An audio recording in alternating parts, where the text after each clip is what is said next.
ኢየሱስ ያላቦዬ ያለ ተክልዬ ተሳትፎ ብቻ ሳይሆን ያለኛም ተሳትፎ ያላንተ ተሳትፎ ያላንቺ ተሳትፎ ያድናል ነው።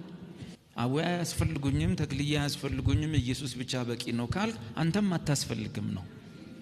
ምክንያቱም በብዙ ነገር አቦዬ ካንተ ይሻላል።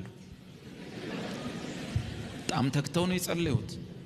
ተክልዬም በጣም በትጋት ነው የጸለዩት። በጾም በጸሎት ነው የሰነበቱት።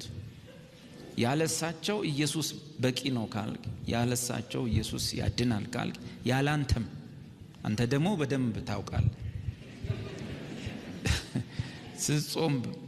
ስትጾም እንኳን በአቮካዶ ነው አይደል? ምንድነው ማለት የጴንጤን ጾም እናውቀዋለን።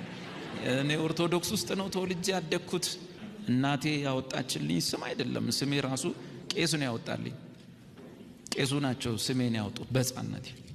እስካሁን ድረስ የፕሮቴስታንት ቴዎሎጂ የሚባል ተምሬ አላውቅም። ኮት ሳረግ ጴንጤ ነው የምመስለው እንጂ እኔ ኦርቶዶክስ ውስጥ ነው የወጣሁት። ከኦርቶዶክስ ከወጣን በኋላ ሲያስወጡን እኛ ቤት ውስጥ ፕሮግራም ጀመርን። ቤቱ ሲጠበን ተከራይተን ወጣን።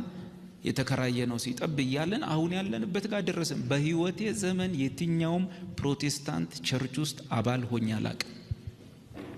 ስለዚህ የዘላለም ህይወት አይጠፋም የሚለው የፕሮቴስታንት ትምህርት አይደለም። የፕሮቴስታንት የሆነ ሴክት የሚያስተምረው ትምህርት አይደለም። የኔ አባቶች ያስተማሩት ነው። የተማርኩት እዚህ ስላሴ ነው። ይሄንን ከሆነ አንዳንድ ሰዎች ምን ያደርጋሉ መሰለህ? የሆነ ትምህርት ስታስተምር ጎትተው የሆነ ቡድን ውስጥ ሊከቱ። ካልቪን፣ አርሚን ሁለቱም ፈረንጆች ናቸው። ውድድሩ ምንድነው ቢባል ካንተ ፈረንጅ የኔ ፈረንጅ ይበልጣል። አርሚን የሚባል ሰው ያለ መሰለኝ እሱ ትጠፋላችሁ ብሏል። ካልቪኑ ደግሞ አይዟችሁ አጠፉም ብሏል። ሁለቱም ፈረንጆች ሲሆኑ ሰዎቹ ለመሸናነፍ መከራ የሚበሉት ይሄኛውም ይሄንን ኢትዮጵያዊው ማለት ነው ይሄን ሊሸናነፉ ነው የሚሞክሩት።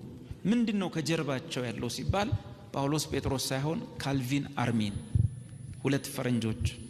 ውድድሩ ካንተ ፈረንጅ የኔ ፈረንጅ ይበልጣል፣ ካንተ ፈረንጅ የኔ ፈረንጅ ይበልጣል።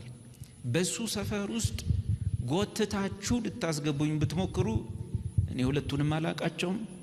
መንፈሳዊ አባቴ አቡነ መራ ክርስቶስ ናቸው። የለውም